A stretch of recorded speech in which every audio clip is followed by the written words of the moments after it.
Picture this: you wake up, take a shower, and commute to work. You sit at your desk like always. You start doing the job you were trained for, hired for, and let's be honest, paid decently to do. Everyone around you seems okay. No one's yelling. The office isn't toxic. Your boss isn't a monster. By lunchtime, something strange starts to build. A quiet, choking feeling like something inside you is slowly fading. Each day feels heavier. Each week, harder to get through. You check the clock more often than you check your progress. Have you caught yourself fantasizing about quitting, about running away? And yet, you stay. You push through. Because that's what being an adult means, right? But wait, what if the issue isn't you? What if you're not broken? Not lazy or unmotivated? Not lacking discipline or focus? What if you're just stuck? Trapped in a system that was never built with your humanity in mind? They told us work is noble. That effort equals success. That enduring the grind builds character. But millions quietly admit the same thing. I hate what I do, and I don't even know why. Is that you too? Peter Drucker once said, people aren't lazy. They just have impotent goals. Goals that don't inspire. And maybe that's what modern work has become. A machine that steals purpose and wraps it up in the disguise of productivity. You're not tired because you're soft. You're tired because you're chasing goals that aren't yours, because you're giving away your time, your energy, maybe even your soul to something you don't believe in. And for what? A paycheck? A title? We give and feel empty. Here's the kicker, it's not a glitch. It's the design. The system was made to take, not give. To extract your labor, your silence, your obedience. And when you start feeling drained, they say, that's on you. You're not working hard enough. You're not positive enough. But what if that pain you feel inside isn't weakness, it's a signal? A whisper from the part of you that refuses to be silenced. The part Jung called the self. The deepest, truest version of who you are. But it can't breathe behind the mask. Long before burnout was a buzzword, Jung warned, living behind a false identity leads not to happiness, but to fragmentation. And so, this is where our story really begins. What's breaking inside you right now? And why is it so hard to explain? Jung gave us a word for this invisible fracture. He said the self is whole and undivided, not shaped by pressure or performance. It's who you were before the world told you who to be. But let's be real, can we live fully exposed? Of course not. So what do? We create a mask, a persona, a version of us designed to be liked, accepted, respected. And in the workplace, that mask becomes your uniform. You smile when you're sad. You agree when you disagree. You become filtered, polished, optimized for performance, but not for truth. And day after day, the world claps for your mask. But you feel empty? Jung warned this gap between self and persona leads to something deeper, ego fragmentation. On the surface, you seem fine, confident, but inside, you're anxious, you're lost, you're quietly falling apart. Because when you live behind the mask too long, you're not alone when deep down. You disagree, you present a version of yourself smooth, careful, edited. But who is that version really for? It's been designed to perform, not to feel. And the scary part? You're praised for playing the role, not for being real. You become a brand, something polished, while the real you slowly fades behind the curtain. And even when the world claps for your professionalism, inside, a small part of you feels like it's dying. Why? Because Jung warned that when the self and the mask drift too far apart, you don't just feel lost, you become fragmented. You might seem calm, composed, confident, but inside, you're overwhelmed, unsure, and tired of pretending. That quiet ache in your chest? It's not weakness. It's the cost of living too far from who you really are. You start to forget who you really are underneath it all. The person you were meant to become? Buried under deadlines, office, politics, performance reviews. You don't just lose touch with your soul? You begin to wonder, was it ever even real to begin with? The scariest part? This fracture doesn't scream. It whispers, a quiet irritation you can't explain. That Sunday night dread creeping in before Monday hits. That sting of envy when you see someone living freely, without the weight of pretending. It shows in the way your body tenses in meetings, how you can't even relax after work anymore. Your smile? It feels forced more often than not. Jung once said, the most terrifying thing is to accept oneself completely. And today? That's not just a spiritual challenge, it's economic. Because the system doesn't want your full self. It wants the persona. Predictable, compliant, replaceable. But here's what we can't ignore anymore. When you work in a role that clashes with who you are at your core, stress skyrockets. In 2022, the MBTI Foundation, alarming. People whose jobs conflict with their natural temperament are nearly 3 times more likely to suffer chronic anxiety and burnout, not because they're weak, but because they're misaligned. This isn't just emotional discomfort, it's soul-level disintegration, and no amount of vacation or promotion can fix it. Not if we ignore the root cause. And here's where it gets even darker. This fragmentation of self, it's not accidental. It's built into the system, because modern work wasn't designed to nurture your spirit. No, it was created to squeeze out productivity, not growth. Not connection, not meaning. Just output. Your 9 to -5 misery. It traces back to the Industrial Revolution. Before that, people worked the land. They saw, touched, and lived what they created. But then, machines arrived, and everything changed. Human connection to work was severed. The question became, how do we make humans act like machines? Enter Frederick Winslow Taylor, the so-called father of scientific management. Taylor didn't care about fulfillment. He cared about one thing, efficiency. To him, the ideal worker wasn't creative or whole, just optimized. Every second, every movement measured and maximized. Under Taylorism, you stopped being a person. You became a part. Replaceable, controllable, disposable. And even though factories faded, that mindset never did. It just evolved. Now we don't punch in with cards. We clock in with KPIs, reviews, tracking software. Every pause, every click, even your bathroom break monitored. Not to understand you, but to judge your efficiency. Jung would call this the final stage of alienation, where your actions lose all meaning and your soul detaches. You don't ask, is this me? You ask, did I hit the metric? And just like that, your identity dissolves into spreadsheets. You're rewarded for one thing, compliance. Culture fit? It's just code for easy to manage. It means don't ask too many questions. Don't challenge, don't disrupt. Just smile and nod. And in exchange, you get stability, but rarely fulfillment.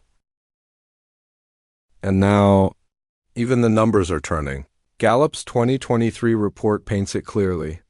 85% of employees feel disengaged or actively miserable at work. That's not a glitch. That's a feature of the system. It wasn't built for us to thrive. It was built to keep us producing. At any cost.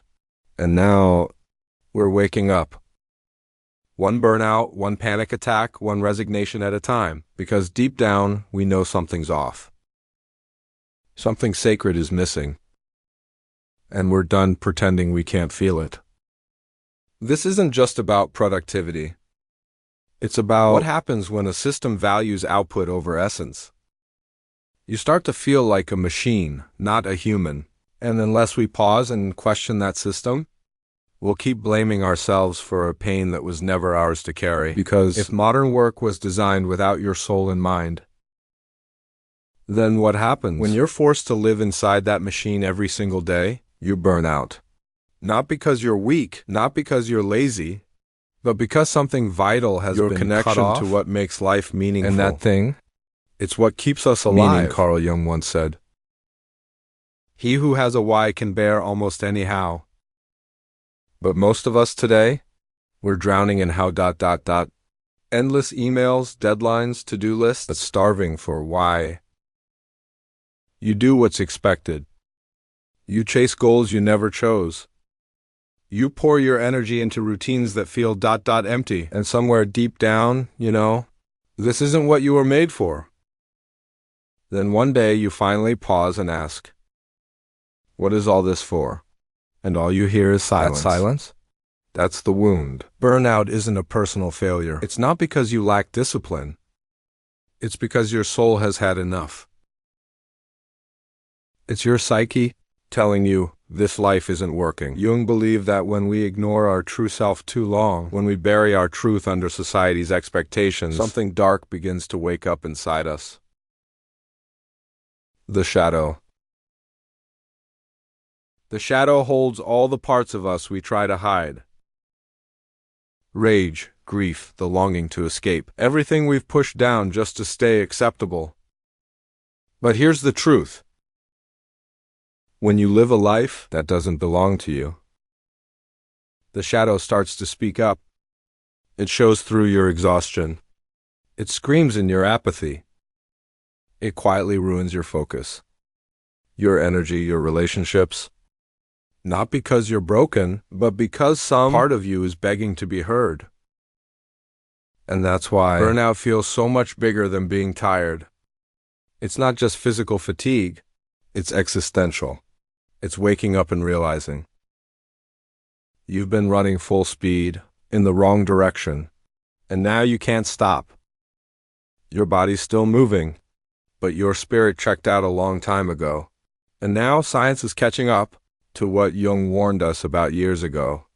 In 2019, the World Health Organization finally called burnout what it is: a workplace crisis, not a personal illness, a systemic response to chronic stress and meaninglessness. And according to Harvard Business Review, burnout isn't mostly about how much you do.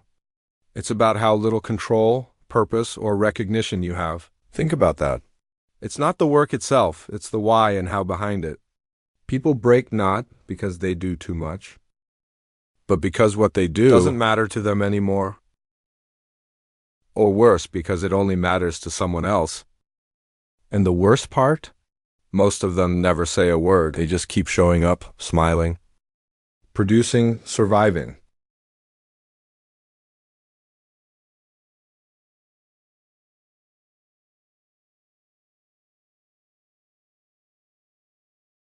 It convinces you that you deserve it. From childhood, we're told, working hard is noble, suffering is strength, and if you're unhappy, the problem is you just haven't tried hard enough. But this isn't just pressure, it's programming. We grow up believing, if you're tired, work harder. If you're struggling, if you want something better, earn it. Success takes sacrifice, they say. But no one ever tells you how much is too much, or whether what you're sacrificing is even worth it. And so over time, we internalize a toxic equation. Pain equals progress, exhaustion equals excellence. But they never define how much, or whether what you're sacrificing is actually worth it. Over time, we internalize a toxic equation. Pain equals progress, exhaustion equals excellence. Discomfort equals morality? That's what we were taught. So when we start breaking down under the weight of meaningless work, we don't question the work. We question ourselves. Carl Jung warned us about this exact thing. He believed that as society advanced materially, we were losing touch with something far more important, our inner voice. We gained stuff, but we lost spirit. He wrote, "Until you make the unconscious conscious, it will direct your life and you will call it fate." So if you don't face the beliefs driving your life, you'll mistake them for destiny, and it starts way earlier than we think. Look at how we treat kids.